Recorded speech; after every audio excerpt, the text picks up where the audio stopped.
In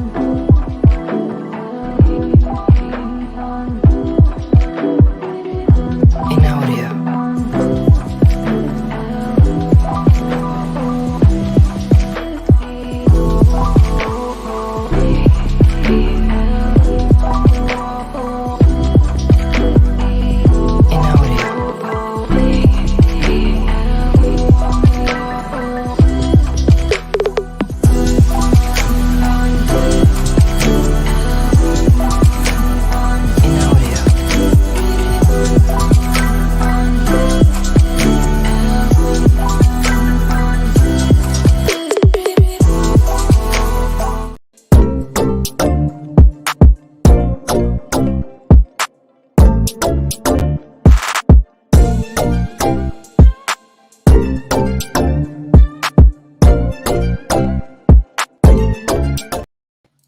Yes, people. What's going on? Welcome back to Saeed TV. This is your midday live brought to you by Boohoo Man. Shout out to Boohoo Man for sponsoring today's video. If you want to go check out Boohoo Man, use the code down below in the description or use the QR code next to LB right there and get 10% off using the code Saeed. Shout out to Boohoo Man for sponsoring today's video. And yeah, we're back for midday live, your best show on a Monday. If you're in your work break, if you're just starting your day on your way to work or you're going back from work, wherever you are in the world. Big up to everybody who's locked in. Smash the like button from the off. We got man like LB in the blue corner of Manchester. LB, how's it going, mate? Someone put in the chat, it's a midday mid-off. which have it going, man. But yeah, I'm good, mate. I'm always good. Yeah, absolutely. We got lead judges stepping in. I think I don't know. I think you've been on the channel once before. I'm not sure. Yeah, I've been on once before. Yeah. So Yeah. thanks for having us on. Looking forward to it. Yeah, absolutely. And then we got Sava with his dog as well in the background. But Sava, how are you, mate? All good? That's Spurs' new centre back. What are you on about? He's having a medical right now. Yeah, I'm good, man. I'm good. Big up to Lee and LB as well. Hope everyone is well. Yeah, absolutely. Big up to everybody. Make sure you follow everybody's channels. Link in description below. And yeah, man, we got to get straight into this. Harry Kane. It's getting a bit sticky now, but Daniel Levy come out and basically is saying no intention of selling Harry Kane this summer amid concrete interest from Bayern. This is after yesterday they tabled a new bid of 80 million euros. It's getting a bit sticky now. You guys want to concentrate on your new manager. Bayern are desperate and they want to sign him. Sava, where does this go for you now? Is it a transfer request? Is it just be honest and tell us what you want to do, Kane? Or do you keep your stance and say he's not for sale? Do you know, it's like EastEnders. We've seen this episode a million times, but we know it's going to be the same. It's like the Christmas episode of EastEnders. We know someone's going to die. We just don't know who. It's that every year with Harry Kane. I'm so bored of it. Look, one thing we know for sure. Harry Kane is not going to be sold for £68 million, which is the bid they put in. They bid 80 million euros, £68 million. Whether or not he'll sell him, I think he will, but I do not think it will be for £68 million when you've got players like Kai Havertz going at 65 million. It just doesn't make sense. It's not going to happen. Daniel Levy is not that guy. The problem you've got is what is the fee worth to Spurs versus him walking on a free next year and going wherever he wants? Absolutely. Right? Now, I don't think we'll get Champions League football next year, right? Hopefully by now people realise I'm a bit of a realistic Spurs fan. But in Daniel Levy's mind, he's probably thinking, hang on, for 70, 80 million pounds, whatever, if Kane stays, and I've got Maddison now playing with him, who's going to create all these chances for him, and if Son gets back to his best, we've got a chance of creeping into that top 5. So is it worth me keeping Harry Kane? He'll score 30 goals a season guaranteed. He always does. Is it worth that risk that we get into the Champions League and keep him versus we don't and then we lose him for free without getting into the Champions League? That's the dilemma for me. But I can tell you for sure it will not be for £68 million. No. It's for me. I find it laughable, the bid. I don't know what you think, Lee, but 80 million in a market where strikers You know what I mean? There's a scarcity. There's not many top strikers available at the minute. Do you think that's a bit of a they're taking a bit? I know, and obviously Tottenham are your kind of arch rivals and whatnot. But what have you made of the bid and just in general the Harry Kane situation?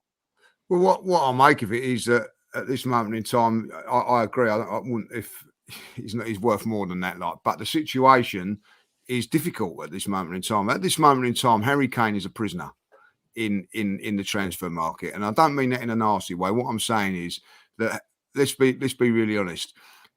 If Chelsea come in with a £90 million bid, if Arsenal, for instance, come in for a £90 million bid, they're not going to. They're not. There's no way Levy's going to sell to those two clubs. So realistically, where can he go? Where can he go in the Premier League? Man United, maybe, but I don't know if they're going to say. Then put it on the other foot. Harry Kane says, right, okay, I'm not going to sign. I'm going to stay and see out my contract. He has then got every single Premier League club available to him.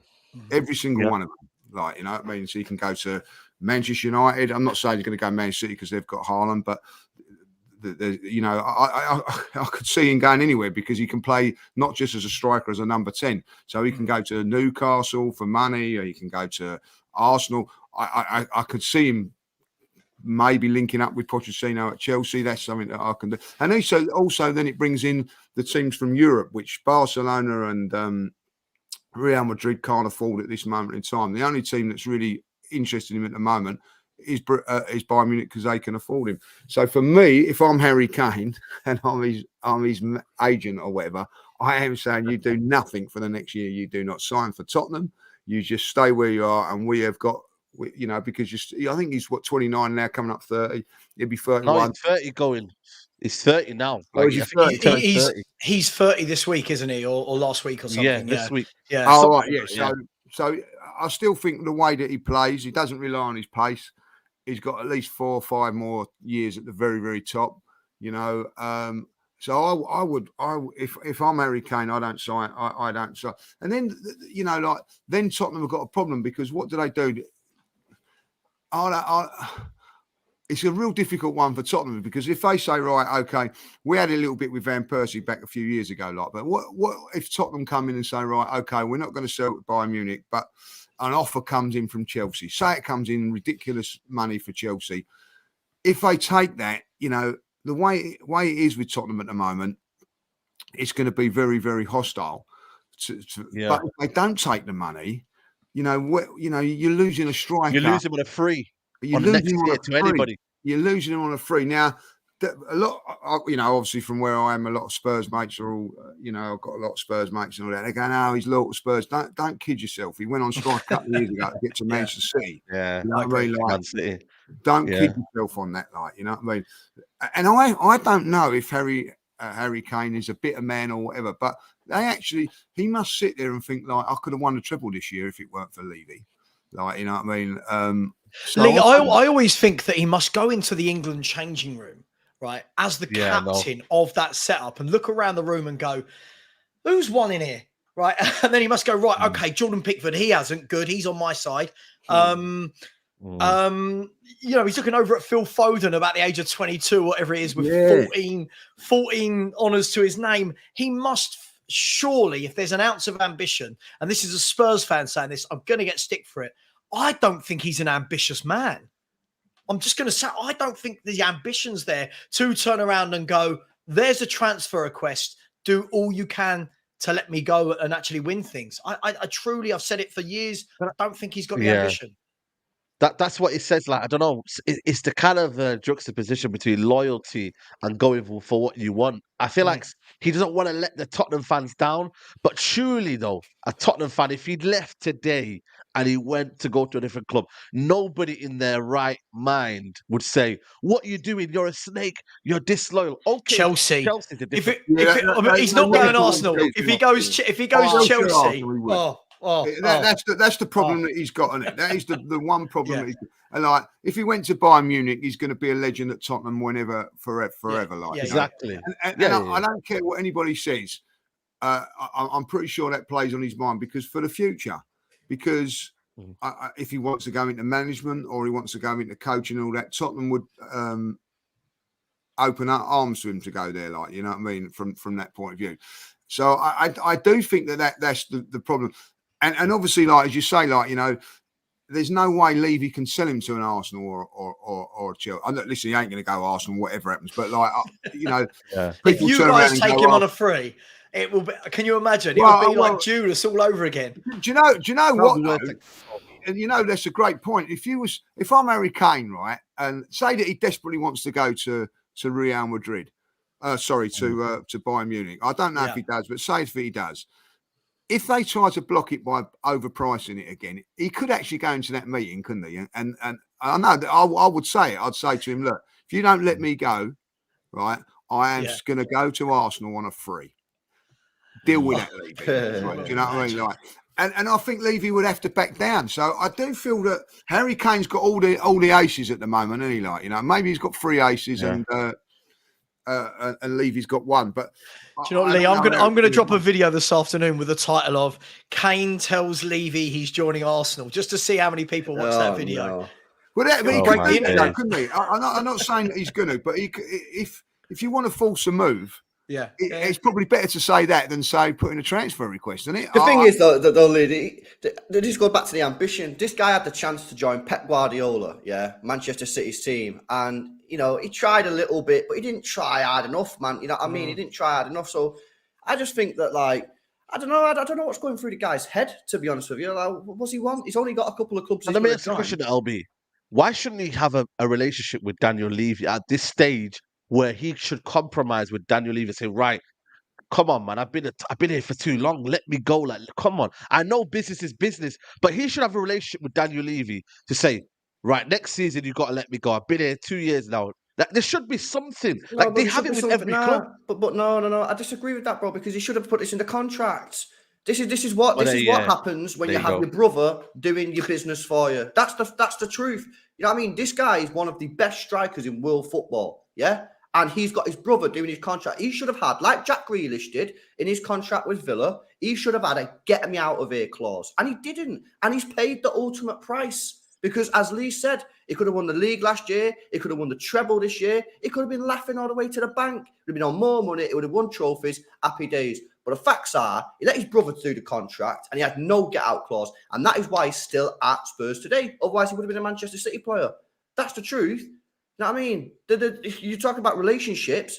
Why does Daniel Levy have to have a relationship? Daniel Levy's got to do the best for Spurs. If he thinks the best thing for Spurs is keeping hold of him, Daniel Levy has no, you know, so he says, what about Spurs, yeah? Spurs let Harry Kane go. Their hopes of top 4 this season is completely gone.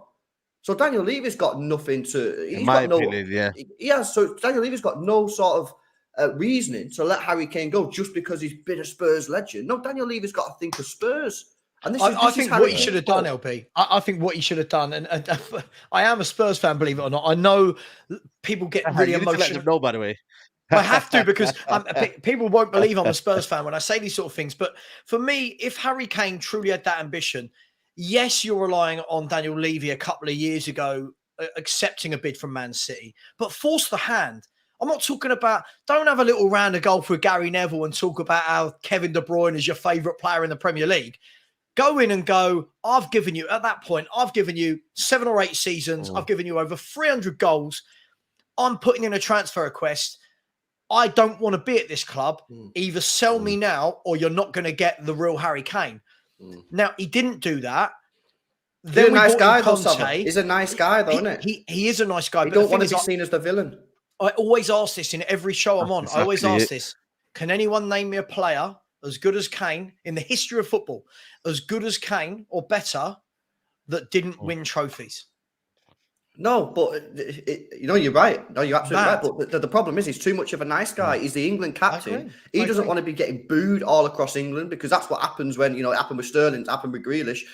These players say they want to leave and come to Manchester City. They're going to get booed, and he don't want to be the guy who gets booed because he's the England captain. But ultimately, I go back to the point. It's his own fault. Should have put it in the contract. He had a release clause. I agree.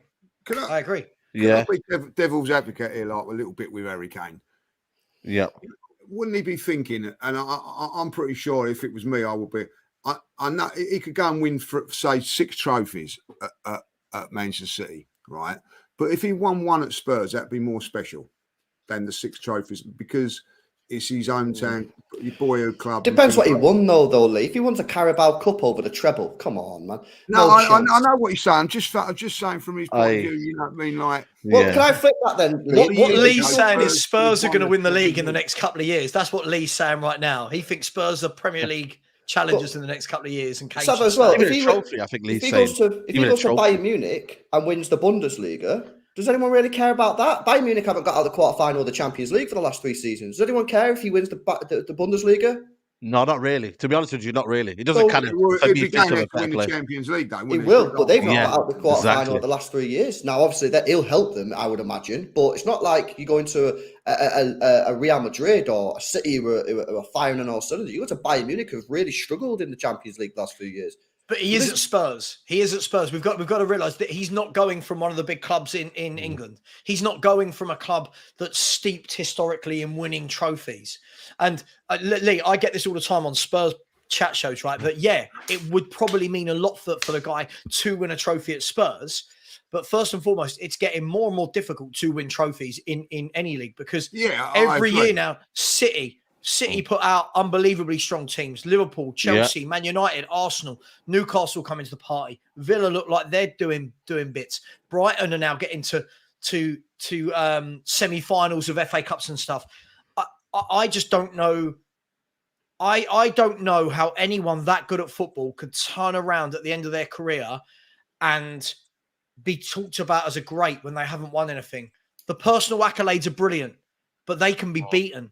But do you not think he's a bit desperate now, though, Sava, if he goes to like a club that, for me, the only clubs that he can go for, in my opinion, are clubs that are like really kind of up there with the Champions League. And I know people will be like, Bayern are, but Bayern, as I say, they've struggled in recent years to get out the quarterfinals of the group. I think they're missing that one piece, though, LB. They're missing that one piece, and it's a striker. But if he goes there, That's and they what- really struggle, does he not? That's what I agree. But he's not. He's only got probably Bayern Munich or maybe. But if he goes on a free transfer, come on, every club, everyone, is going to be everyone. going. I'm taking him. Would you not wait then, Lee? Would you not wait if he was Harry Kane, Lee? Would you not just wait a year just to see what your options are? 100%. I am not signing a new contract at Tottenham, whatever. I walk into the as soon as I'm not being horrible because of what happened a couple of years ago. As soon as I walked in, Levy says, I've got a new contract for you. I'll say, oh, thank you very much, not signing. I'm telling you what I'm doing. I'll stay here for the next year and give it my all because he's done that for the last few years, and I'll do it again because I love Tottenham and whatever like that. But come this time next season, I am going to have the pick of every single, unless Levy goes up. He goes up to Levy and says, for instance, I desperately want to go to Chelsea. That's where I want to go. And next year I'm going there on a free transfer. So you do a deal with Chelsea. And I'll go. That's the only reason. That's the only thing I would say to him. Like, but even if he went to Chelsea this year, Tottenham are going to get most of the money, not him. You know what I mean? If he goes on a free transfer, financially, he's going to make millions out of it. Couldn't foreign clubs as well? Couldn't foreign clubs come in January as well and sign him? Yeah, they can. Pre-agreement. If I was Kane, I said if I was Kane, listen, a scenario for Kane could be, couldn't he negotiate a new contract which puts a clause in there which makes it better for everyone? So why would you do that, Mustafa? Why would you do that? I'm not saying he definitely would, but the thing is, what we have seen from Harry Kane is he's had multiple chances down the years to not sign new contracts, to hand in transfer requests. He never has. So there's definitely something that is pulling him to stay at Spurs. Yeah, I know what you mean. I know what you mean. I don't know. Yeah. I don't know. It just can't be 68 million. That's all I know. You got a super chat here from Lucas. If it was nothing, you got to take something, surely. I agree. This is Daniel. Look, we all know Daniel Levy. For me, I think I've said all summer, I believe if it's selling outside of the Premier League, I think the number needs to be 85 plus. I truly believe it needs to be 85 million pounds sterling plus. I think if he's selling in the Premier League, I think that number is going to be 110, 120. He will not want Harry Kane going to Man United, to Chelsea, to whoever. So... Absolutely. Yeah. Big up Lucas sends in a donation. Appreciate my guy. Lucas says, ever had that one mate who stays in a crap relationship, smiles and tries to carry on equals Kane? handbags. Listen, there's always that one person, man. There's always that one person, and you just have to just leave them to it, and that's Harry Kane. But guys, there's 1.2k in here. Make sure you guys are liking the video. We've just passed 250 likes. Let's get that up to at least 500 people. So if you're watching the video and you're liking the content, please do smash the like button on the video. We've got to move on because I don't want to talk about Harry Kane forever. There's another striker we've got to talk about, and that's in your neck of the woods, Lee, and that is Balogun. Interesting talk coming out over the weekend, really. Apparently, he's held talks with Chelsea over a possible move. He's another one that you would kind of hate to see at Chelsea and obviously thrive over there. But another one, him, Levi Colwill, all these young players now, we're making it a drama now. And they want everything so early. I mean, Eddie Nketiah got 100 grand a week at 2021. I know we shouldn't be pocket watching, but it seems like young players now, there's a lot of drama around them so early on. But what are you thinking? Yeah, I agree with that. Like, you can't go, and he's been on loan at in France. You can't go to a club like Arsenal, Tottenham, Man City, Man United, and turn around at 19, 20 and say, I should be starting every week. I should be the main man. It's not going to happen. But you've got to make your, be a not a bit part player, but a squad player to start off. You've got to make it happen. If you look at all the top players, Harry Kane's had to go through loans and go through being in the Europa League squad before making it into the first team. Rashford the same. The difficulty with Balogun now is where it would have been a little bit helpful a couple of years ago for him was that we weren't playing Champions League football, we was playing Europa League games. You could say to a young kid like, oh, you're going to get your games in the Europa League and build yourself up like that. We're now in the Champions League, so you can't be doing that. Listen, I'm not gonna if Arsenal decide to sell him.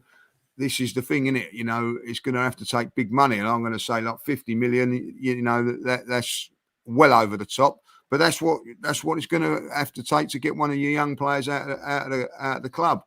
And that's when you go back to the Harry Kane thing when you're saying like 68 million. Like you got someone that's only proved, in the French league, a club wanting 50 million for him.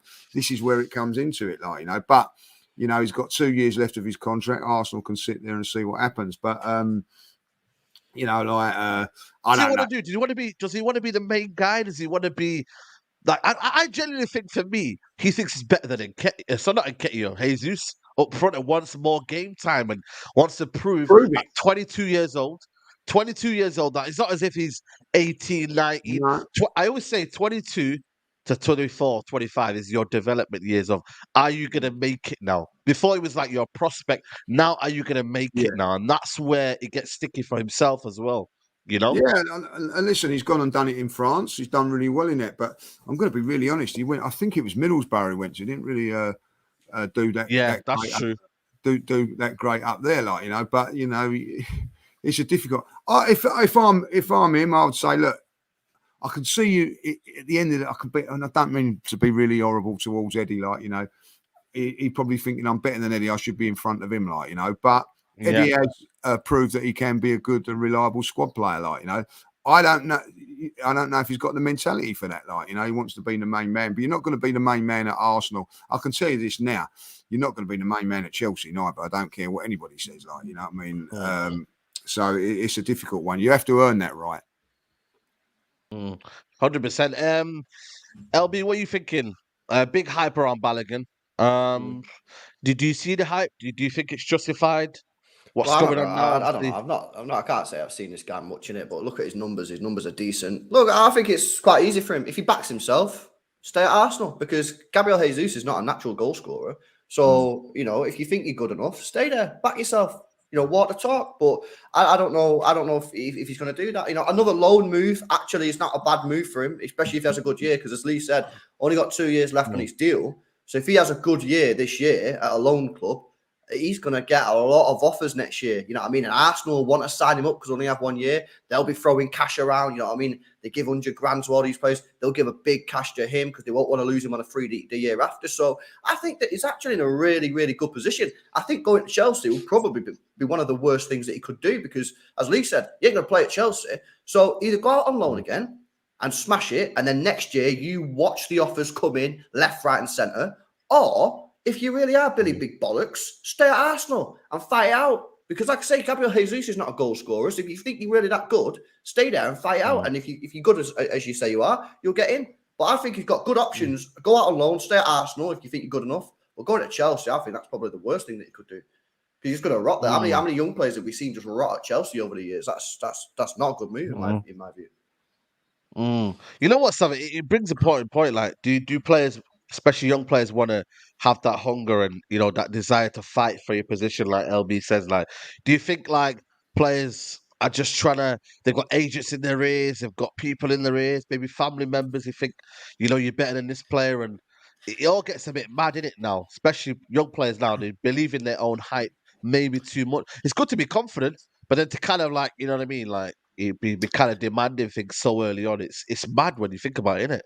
Yeah, football's changed massively. I mean, gone are the days where young players bide their time, get their substitute appearances, start playing a few games in the cup, wait for an injury to the bloke in front of them, and then show what they can do.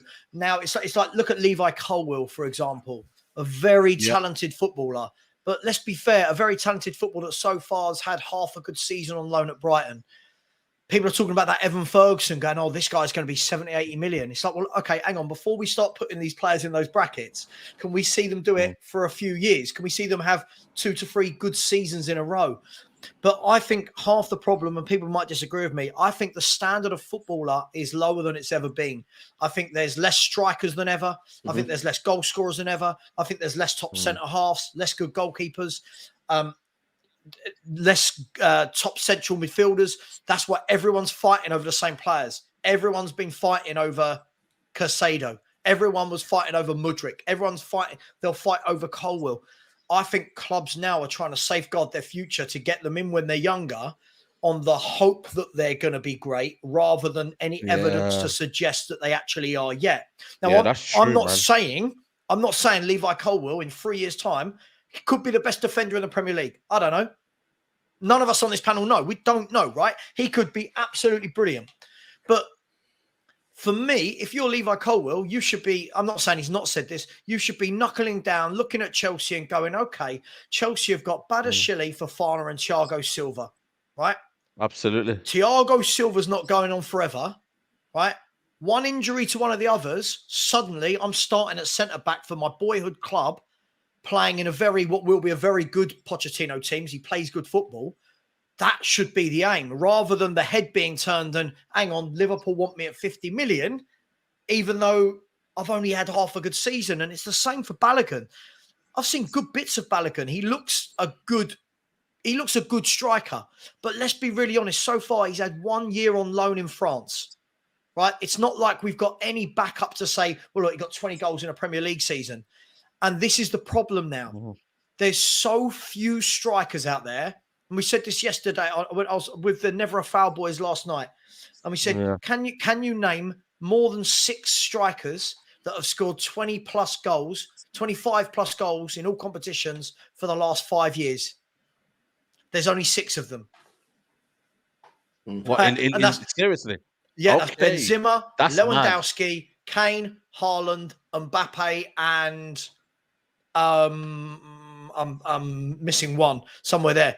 They don't exist. Yeah. Someone like Mawani comes along, has one good season, and they go 80 million. Yeah.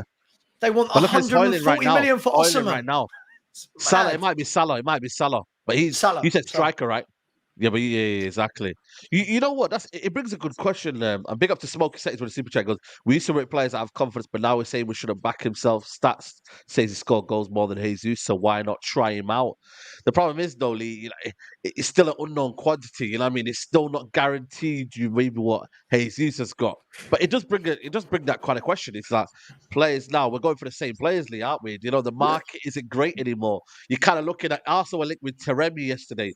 Would you be saying go get Taremi in start of the window, you wouldn't. You know what I mean? So it's like it's difficult, isn't it? Now the Of market. course, it's difficult, and also you got for a striker, it's like you've got to come in and replace who's there. So like if you're at, like if you're at Arsenal, for instance, like say you're a 50-60 million pound striker, well, yeah, I'll come, but where am I going to play? Well, you're going to be back up to Jesus, or you're going to be back up to Harry Kane. They don't want to do that. You know what I mean? 50 million pound, 60 million pound strikers don't want to do that. So these kids don't want to do it again as well. It's going to be tough, isn't it? But you've got to have backup because if something does go wrong, And listen, Jesus, I think gets a little bit unfair criticism because he don't score enough goals. He does more than that. He's not just a goal scorer. He creates for other players and does other things. So, And that's what the game is now as well. It's not only about scoring goals. Years ago, you're right. Years ago, you used to have Gary Lineker's players like that were just goal scorers, like blah, blah, blah, blah, blah. The game's moved on from there where it's only one striker up there now. Like they've got to do so much more than just score goals.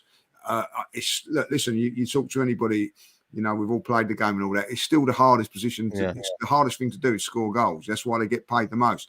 But it ain't sort of like, if you see like I'm trying to think of a player now and you think, well, yeah, like he scores goals, but he don't really do a lot more else. You know what I mean? Like, well, that was the first thing. Oh, we'll have it like, now you've got to be hold up. You've got to bring in players. You've got to like assists and things like that. So it's a different ball game now. And the thing with a forward now, it's a little bit like a goalkeeper. There's only one position now.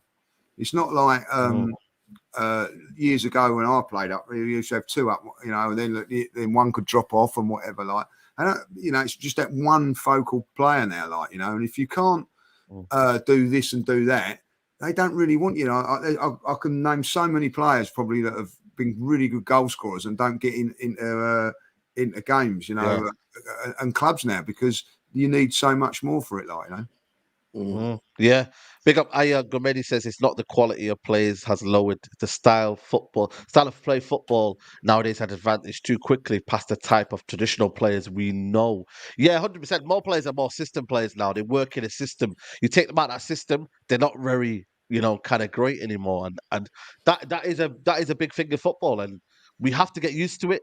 You know what I mean? Like for me, that's why I'm not really too keen on Mason Mount. I think he's a good player. I think he works well in the system, but I don't know past that would he be good. The same with maybe with you, Lee. In terms of Havertz, would you have kind of wanted him at the start of the window? Probably not, but it's the manager what he likes, and he kind of fits around the manager. You have to back it. You know what I mean? That's just the way. Just quickly as well, Saeed, there's never been Yeah. a better time to be an academy player because you're coming Yes. through, and Savas talked about, like it used to be, you'd be on the bench for a couple of years, getting in and build up slowly.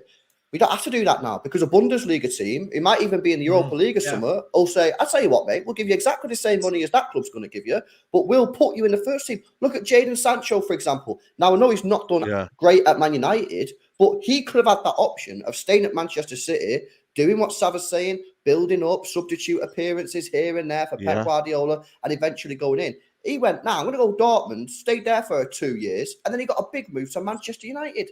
So, it's just great time to be an academy player. And you're looking at Balogun, he's thinking, okay, I could stay at Arsenal. I'm behind Jesus, and Arteta wants this build-up play. I've also got to get myself in front of Nketiah, which he'd probably back himself to do, but he's still got to do it. Or I can go somewhere else. I can go Germany. I can go back to France, and I can lead the line. I've 1 or 2 good seasons, and then boom, some club's going to come in for me. Big money, and I'm leading the line for a Champions League football club. Like I said, there's no real incentive now for young players to sit on the bench and do that development because they don't need to. Yeah. And this is where it goes back to the talent. I call it a talent drain, Savo. I say there is a talent drain in football. You know what I mean? Years ago, players would do that. Players would sit on the bench because they couldn't get that big move to Borussia Dortmund when they were young. They couldn't. But now they can. So there's no point in sitting on the bench. Yeah, but we're going through a few examples of players that have done that. It's not the norm, is it? I'm not disagreeing with you. There is that option, but it's not the norm, right? There are so many young players coming through. And one of the things I always struggle with when talking about young players is every fan wants to base a young player on another young player that's achieved something. And what I mean by that is, so in the chat, you've seen people going, oh, but look at Saliba. People said that about Saliba. But not every player's the same, right? Not every player, just because they've done well here, means they come in and do well there. For me, I just think young players, I think young players don't ever have to earn as much as they used to. I'm not talking money. I don't think young players have to do a lot now to be professional footballers. I think fans push for them. They play with them on Football Manager. They see these young players and everyone raves about how good they are and they must get in the first team. We've got a couple. We've got Dane Scarlett and Troy Parrott. Dane Scarlett, what's going on with him? Like, is he Dane going to Scarlett make went, it, by the way? well, he went to Portsmouth. He's 19. He's only 19, by the way. He went to Portsmouth and got 4 goals in League One. And yet fans will go, generational. This guy should be getting a move somewhere. And you're like, well, hang on. Yeah. Go and prove it, earn it. And this is the problem for me. Like Levi Colwill, if anyone's going to pay 50, 60 million for him, you're paying for potential. You're not paying for a ready-made player anymore. I'm not saying it's right. I'm not saying it's wrong, but that's where we are with football. Players are going for potential because there aren't top players out there. And the guy that came in just now that said it's not that players are worse. They are. Name me 10 top centre-backs in the world. Can't do it. Compared to back in the day, where are they? Where's the top strikers? Where's the top centre-backs? Where's the top goalkeepers? It's...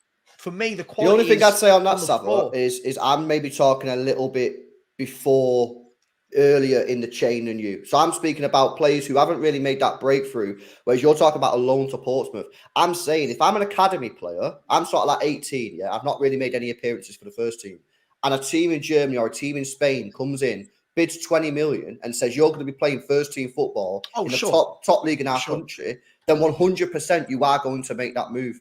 So maybe, obviously, with Balogun, it's a little bit different because he's already had that loan move. But the point is, if you're a young player and a club comes in from Germany, Spain, or wherever and says, "Come to us, we'll sign you, we'll put you in the first team, and we'll advance your career 2 to 3 years," then you're gonna take that option. No one's gonna sit on the bench anymore.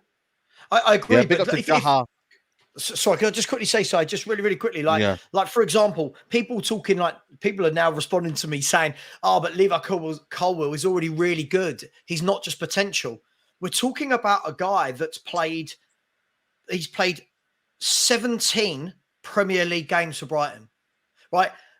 Sorry, Lee. How many starts? How many starts? I don't know how many starts. All I can see is he's played 17 games for Brighton. This is what we're now saying. Someone gets 17 games and straight away fans across the world now go, that's 50, 60 million. Back in the day, 17 starts was nothing. You'd not made it.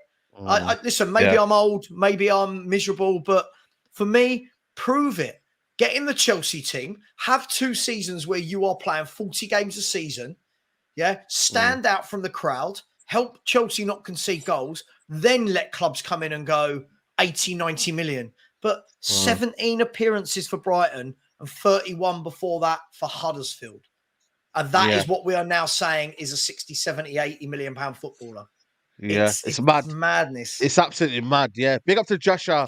He says here, big up Saeed and the fellas. In my opinion, there's no evidence to prove that Balogun is better than Eddie. I think Eddie could match Balogun's goals in France. There's another player that I wanted to talk about as well. What happened to Charlie Patino, Lee? Where's he now gone? Is he left? No, he's back at Arsenal now.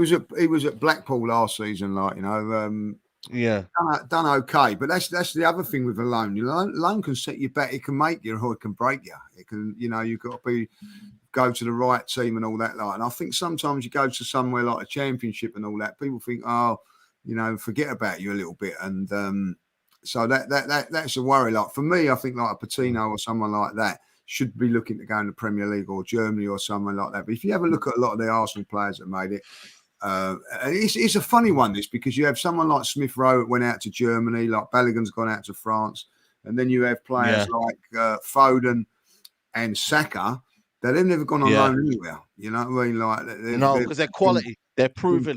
They're proven quality. Yeah, been brought through. So when teams put you out on loan, I know that you want to go out on loan and everything like that, but it isn't a bad thing and all that.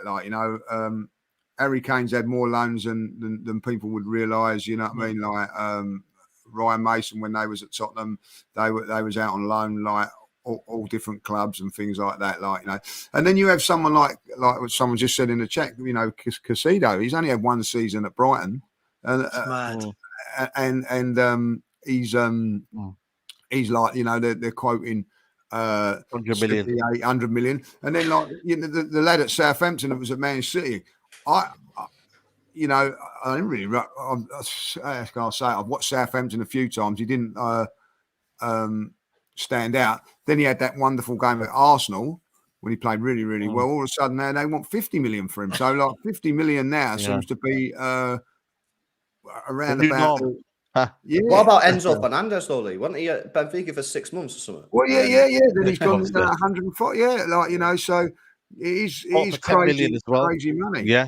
But the thing is, It's the potential, isn't it? It's the potential. Yeah, but you have to. That's the way the game's gone, because You the have to fees now. have gone up through the roof. You have to buy Romeo potential Lavia. because no one can afford the Lavia, that's actual it. Yeah, that Lavia. proven Yeah, player. yeah. No one can You afford know, the proven that was the one. players. I think he's 19 and he's had like one season at Southampton that got relegated, by the Now way. it's 50 million. Yeah, 50 million, so you 50 know? now is the new 25, 30 million. Yeah. It's crazy. It's absolutely crazy. Big up to everybody still watching. There's 1.4K in here. Make sure you guys are liking the video. We need 500 likes minimum before the video closes. So if we're not doing that, then that's a bit of a shame. But please do like the video. Smoky Setting says here, to be fair, I get what you're saying, Savvy, in the men's game, but they're scouted by us to watch them. Youth and international under 21s like Saliba. That's the hype. Yeah, that is another kind of scenario. Another player who maybe isn't in our league, and we need to talk about next, is Gvardiol. I mean, he's 100 million. He'll be the most expensive, I think, defender. Is it most expensive expensive defender ever? Yeah. I think the difference is, though, Gvardiol for me, though, has, you know, he's had multiple years playing in the Bundesliga. He's gone to a World Cup and everyone went, wow. You know, we're not talking about the guy's had 17 appearances. So again, I'm not knocking Levi Colwill. I really rate him. I think he's going to be good. But this is a guy that's done it in a top league, in Champions League, at a World Cup, and you just watch him and go, you're different. Like, different. There's a huge difference for me to get in that than having 17 appearances in the Premier League. But hey, that's just me. But there's still potential in this fee, isn't he? He's probably worth 60 million, 55, 60 million. So you're still paying 20 million pounds worth of potential there. But ultimately, he's 21 years old, and for me, it looks like a perfect player for this current system that City are doing. He can play left back, left side of centre back. He's fast, he's strong, good on the ball, good in the air. Actually scored a header against us in the Champions League this season. And therefore, looks like a great replacement for Laporte, who looks like he's on his way out. So still a lot of money, but City have shown that if they believe that City have shown that they're willing to walk away from players if they don't think the value is fair. They do, but they'll also pay a lot of money for players where fans, will go, why City paid all that money when they did it with Grealish? City been ripped off. They paid 100 million euros for Grealish. He's won back-to-back Premier Leagues and was a key part of this season's treble-winning side. So City see value, they will pay the money, and normal fans might look at it and think, why is City doing that? And maybe even have a giggle to themselves. But City know what they're doing, man, with these transfers. They very rarely get transfers wrong. Are you willing to pay that, though? Do you reckon there'll be a bit of a tussle between this? Do you reckon it'll get done this week? It'll get done for what Leipzig want, because Leipzig have said all along that this is the thing now with selling clubs. Selling clubs have almost moved from a football team that wants to win trophies to they want to have, we sold this player for this amount of money. You know what I mean? It's almost like a trophy. You've seen it a little bit with the West Ham, with the Declan Rice. It's almost like we sold Declan Rice for 105 million. It's like, I don't know. So I think, it will get done for 100 million euros, which I think is 86 million pounds. That makes him the most expensive centre-back, because Leipzig want to have that sort of thing. They want to have the plaque on the wall that says record transfer. You know what I mean? But it is what it is. I think it's a good... Look, you're looking at risk to reward, right? You're looking at risk to reward. And that's the thing that I think Saba's sort of getting with Colwill. You're paying all that money for Colwill, who's had 17 games. The risk to reward for 60, 70 million, whatever he's going to go for, is skewed in the way of the risk. You look at this. Sava mentioned he's had 2 or 3 years now playing at Leipzig. He's got 20 odd games already for Croatia. He's played almost 20, 30 games in European competition, whether it be the Europa League or Champions League. You look at this and go, it's probably favoured towards the reward side. There is still a lot of risk attached. You're paying Of course. 100 million euros for a 21-year-old who's never played in the Prem. But you look By the at way, it, you LB, think- I've got nothing against Colwell, by the way. It was just that he was the example. Right? Everyone's going on like, I think Colwell's good, by the way. I think he's good. But what happened to actually proving yourself? Like if Colwell's that good, right? I don't know if you guys agree with me. If Colwell is that good, stay at Chelsea, be the first choice centre-back. If he's as good as everyone's saying, I'm not saying he's not, go in there, show Poch that he should be above Thiago Silva, Fofana and Badiashile. If he's that good, why are Chelsea wouldn't entertain letting him go? And if he's that good, he'll play. So we'll see. But people want everything, like you said at the beginning of the show side. Everyone wants everything now. So I just think the world's gone mad. But the Savo as well, if Colwell was to make a move, a £70 million move, he's going to have a 5-6 year contract. He's going to be on more money. His life is then set, and he's going to be playing week in, week out. So he might look at that, Savo, and go, I don't need to. But is he what? The other things, yeah, of course. Money, yeah, contract. But depending where he goes, he plays week in, week out. Depending, right? Well, I don't think he'd go anywhere that he's not going to. I don't think he'd go anywhere that he's not going to play. Surely he's not going to go to a team that he's not going to be playing week in, week out. Surely. I reckon he'll probably go Liverpool, because then Liverpool, heir to the throne of maybe a Van Dijk next year, then could be the first kind of guy. Because I think Van Dijk has got 1 year, kind of 18 months left in him for me at the highest level. But another player, we're hearing reports that maybe Bernardo Silva might be leaving. PSG are preparing an offer, an 80 million euro offer. For me, that would be a big loss, for Man City. A lot of people are not talking about it. I think Bernardo Silva, for me, has been a key integral part of Guardiola's kind of last 5-6 years at the club, you know what I mean? Part of the Centurion season, wasn't he? Part of the for me, the reason why you dominated Bayern Munich and Real Madrid, he's been excellent for you guys. I think it'll be a big blow, Man City, PSG will be getting a player in his prime. What is this, 27, Bernardo Silva? 27, let me just see now. Yeah, 28, just turned 28. So, yeah, man, it's a big blow, it's crazy, man. It's a blow, but it's not like. I'm sad to if he does go, there's no guarantee he'll go. But I'm sad to even go. But it's not like we're in panic stations, man. You still got Riyad Mahrez, who I know has been linked with Saudi, but I don't think that's going to happen this year. You've still got Phil Foden who can play on that right side. It's not like, you know what I mean. We're seriously muddied if he goes. We are weaker without him as a squad, but there's also been times when he's not played a few games in a row. You know what I mean? He's not always an integral part of the team. There are periods of the season where he doesn't play for a bit. He comes off the bench, but yeah, I don't know, man. I think Mahrez is a great right winger. So, and if Bernardo leaves, I know you still got him. You still got Foden. I don't think it's a major. You might miss him in the big games. You know what I mean? That he always comes alive against like United, Liverpool, Arsenal. But I can sit here and be like, oh my god, you know what I mean? Season's in the mud. You still got Riyad Mahrez, Foden, Kovacic has just come in. But if he does go, we need replacements if he does go.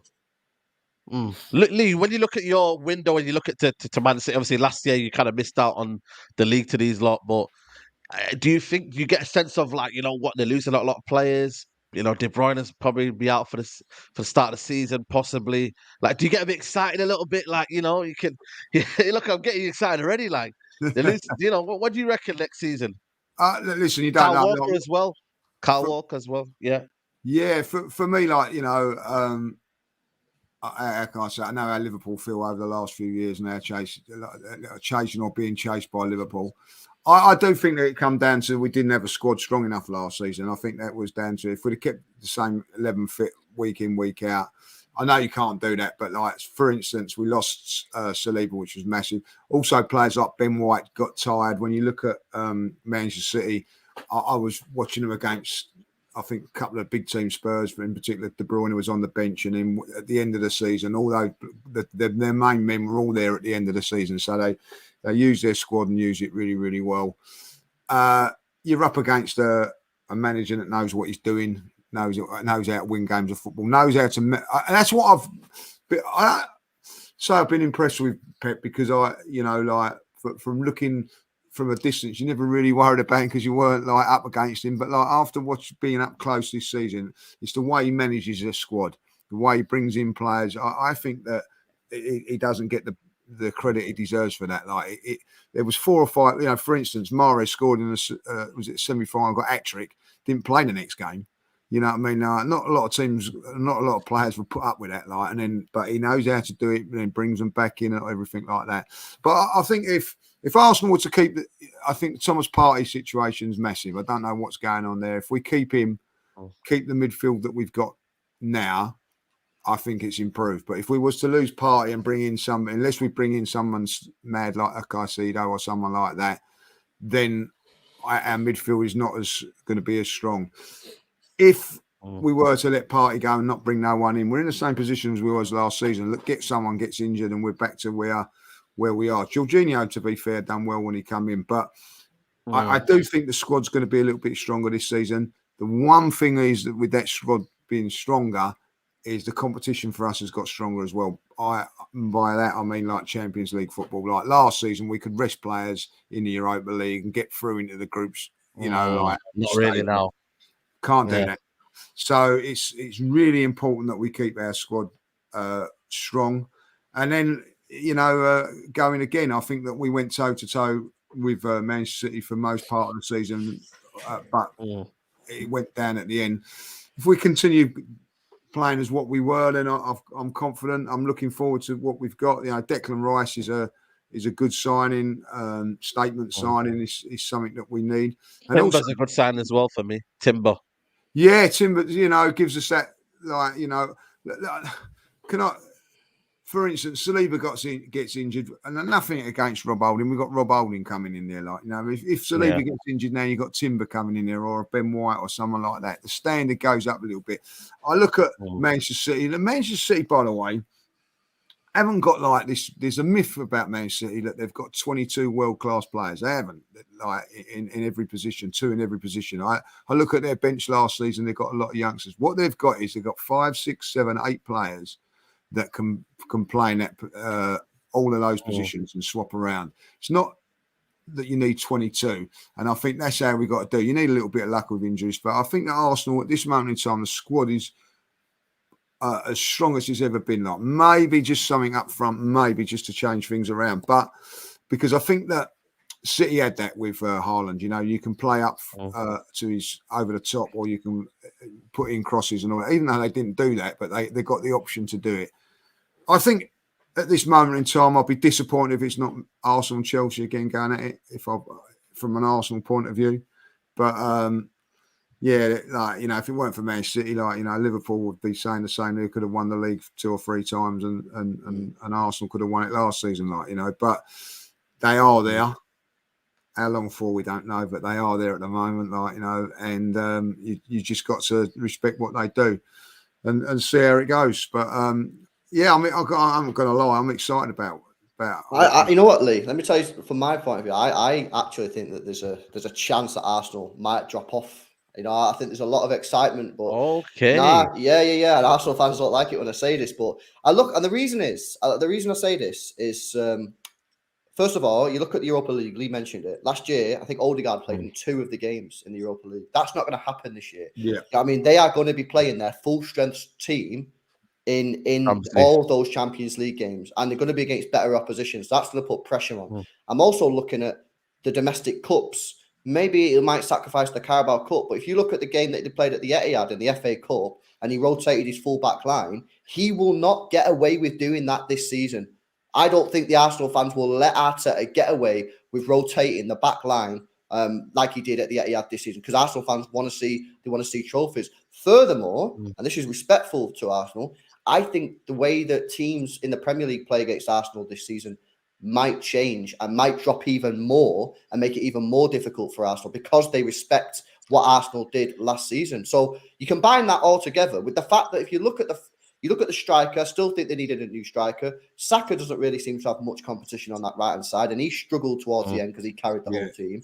I just look at all them things and go, I'm going to be a contrarian on this one and actually go, I think that there's a chance that Arsenal might actually go a little bit stale, or maybe even go backwards this season, because I'm expecting a resurgence from Liverpool as well. So I'm just saying, it might not all be rosy, man. Yeah, just my 2 pence worth. I think I agree with how Lee started saying it. All season when I was asked last year, I said Arsenal won't win the league, and everyone automatically goes, "Oh, but you're Spurs." It's like, yeah, but it's nothing to do with me being Spurs. It was to do with all the things Lee mentioned. Man City have got top quality players that have been there, seen it, and done it, and know how to get over the line. More important than that, they've got the manager that's got the know-how. You can't buy that. You've either got the experience or you haven't, and he just knows how to do it. And Man City almost gave everybody a head start last year, faffing about with tactics, faffing about with this player sitting on the bench, why these young players start week in, week out. And the moment Man City started to take it seriously, the real Man City turned up. But then what I'm seeing already is it's as though I feel like as football fans, we never learn. Like I see loads of people in comments, not just your show here, but in any, Man City won't be as good next year, and Man City will drop off. And if they lose Silva, he's so important. I've heard this about Torre. I've heard this about Aguero. I've heard this about Vincent Kompany. When are we going to learn? Pep Guardiola lets everyone go that wants to go. Pep Guardiola knows who he's going to replace. He's always thinking a year, 2 years in advance. So if Bernardo Silva goes, that means someone like, I'm not saying just this player, but someone like Alvarez starts getting more minutes and he finds a different way of playing that allows Alvarez and Haaland to play more games. Or Foden comes into the middle a bit more and so goes out. This is what he does. But what will happen, you can guarantee it, and LB, you must be used to this. If Man City don't start like a house on fire, like you never do, Man City never that's really, what will happen. They never start with 10 wins in a row, for example. Somebody else will. Somebody else will win like 9 out of their first 10, and everyone will go, "Oh my God, City are dusted and they're dead, and Pep's lost it, and Haaland's a one-season wonder." That team that has done really well will then suddenly start to falter because they don't have the squad depth and they don't have the know-how and they don't know how to deal with the pressure. City will start going that way. This team will start coming this way, and everyone will go, "Oh my God, I didn't see that happening." Eat, sleep, repeat. It's what Man City do. And it will never change. All the while, Pep Guardiola is there. Every player they sign gets written off. Every single player. Grealish is crap. No, he's not. Give him a year. Let him settle. Ake, he's rubbish. No, he had a year. Now look at him this year. One of City's best players, in my opinion. Right? For me, definitely one of their best players. It just makes me laugh how quickly, no one on this panel did it, but how many people disrespect Man City year in, year out, and then Man City do Man City things. So I can't see anything but them winning it. I think Liverpool will be second, and then I think Arsenal will be third purely because of the Champions League. Just to go on top of that as well, Sava, is I actually think, and this sounds backwards, and if people want to rip me, you can rip me, but I personally think that actually being in the lead of the Premier League, I think City players and Pep, I think they low-key like the chase. I think they love the thrill of hunting down these teams. I actually think maybe the best sort of place to be as a sort of competitor going for the league is right on the shoulder of City or just with them. So if City make a mistake, you're there to pounce. I look at Arsenal last year. They were like, 10 points, 11 points clear. And I just think that the pressure of City, the relentlessness of what you said, of City come alive in sort of March, April time, and it's win after win after win. And players who have not won the Premier League at other teams are looking over the shoulder going, shit, this is it, innit? This is what happens. This is what City do. And I think it takes a mental toll. And you've seen that in games, Southampton, where they should have won the game. You've seen it against West Ham as well. I think it just takes a mental tax on the players. I think City like being in that hunting position. Yeah, no, 100%. Last question before we wrap up. I'm going to wrap up any minute now, but panel question: do you all think you enjoy football now or the previous years? For me, there was more personality and flair players before. Lee, quickly summarize that one. Do you prefer football now or? Nowhere near as good as what it used to be. Like, there's two things that have messed football up for me. Like, and I mean this sincerely. Like, VAR's ruined it. Agreed. And absolutely same for me. And also the art of tackling, like, I see players now getting booked. When I was brought up, like, it was if you win the ball and take the player, that's a great tackle. You know what I mean? Like, win the ball, but so nowadays you can't, you win the ball and you follow through and it's a booking and all that. Like, listen, the days with Roy Keane and Patrick Vieira weren't that long ago, but like you go back into the archives and see some of the games that were being played and all that, like same sort of injuries now as they get now. Nothing's really changed. And also, like, if you're having a bad game, and I don't care what fans say, like, if you're having what can you do to have a bad game? If you're having a bad game, I'll tell you what, I'll crash into someone like that, get the fans up and everything like that. It's not there no more, like, So for me, that is the two things that have destroying, making all that. The atmosphere is as good as what it was. I've got to say, the atmosphere has come back over the last few years, definitely the Emirates, but I think at most grounds. But they're the two things for me, like, so yeah. VAR's just a shocker, man. Yeah, VAR, 100%. But it's sometimes, people say it's kind of like help football in a sense for various reasons. I think for me, the player now, I feel like there's not one player now that can just win a game on its own nowadays. You know what I mean? I think there's rare. Obviously, you've got people like Haaland and whatnot, but I think now you don't have that one player that just stands out and just kind of takes you on the edge of your feet. It's more of a team game, more of a system game. Like I said, everyone combines. You have systems. You have people running off, pressing. Now there's not that one player that would just take you on the edge of your seat and do that. That would be my kind of. Do you know what I think it is as well? I think that fans nowadays have ruined football. I think they've overcomplicated everything. That's a good one as well. I remember the days, and so I'm probably going to sound old again. Central midfielders were central midfielders. Yeah. Central midfielders back in the day, they worked hard, they tackled, they passed, they got forward.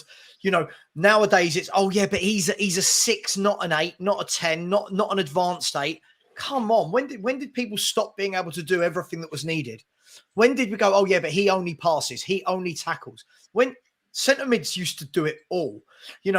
I agree. The flair player has gone out the game. The flair players in football has completely died off. And Lee is bang on. The art of defending is woeful now.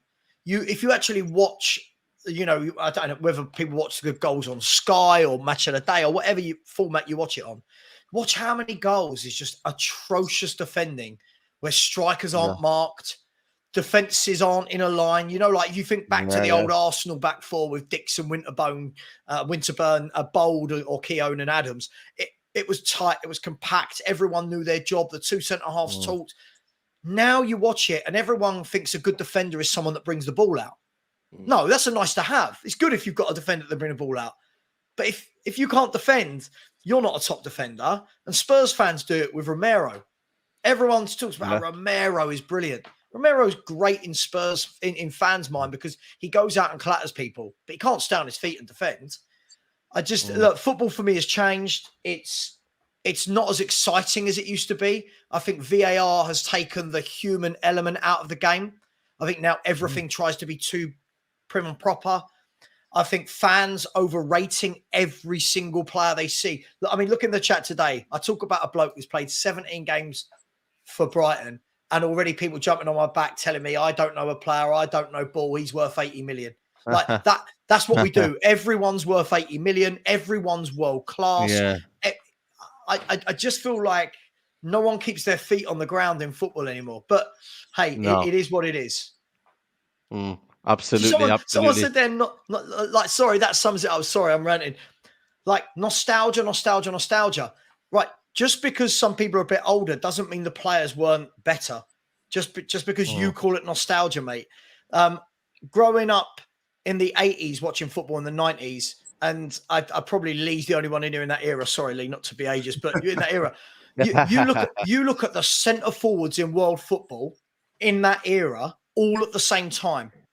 Right. If you look in the Italian league, they would have about 20 top class strikers that would all score goals for fun. You look now, can't name. There's no one. So it's not nostalgia.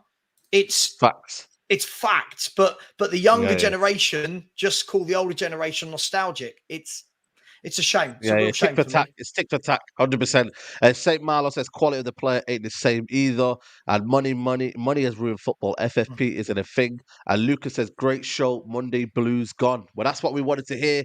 Big up to everybody who's watched the show. Please do hit the like button on the way out. Lee, thanks for slotting in. It's been a pleasure. Let them know where you can find you. What do you do? Let them know where they can find you. Your channels and your Yeah, links, like, so you let know, them know like what you Lee do. Judge's TV, like on there, obviously, like on AFTV as well. Like so, Yep. yeah, Lee Knight Judges on all socials. So there you go. There you go. There you go. And Sava, you're closing in on 7K, but hopefully we can get that by the end of today, man. That should be done. But Sava, let them know what you're doing. Any content coming up?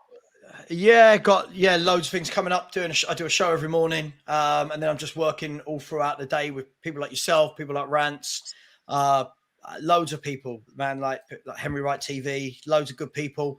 And yeah, if anyone does want to subscribe, then that would be great. I'm 70 away from 7K in 14 months, so moving along quite nicely, I think. So yeah. There you go, people. Make sure you're following people.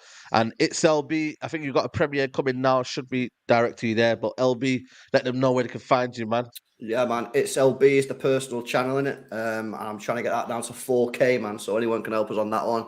Get on that one. Otherwise, City Extra doing all the City content, man. There you go, people. And like I said to you, check out Boohoo, man. QR code or go and link in the description below. Get 10% off. And I'll see you later for the Straight Jacket podcast, people. We're out. Thank you.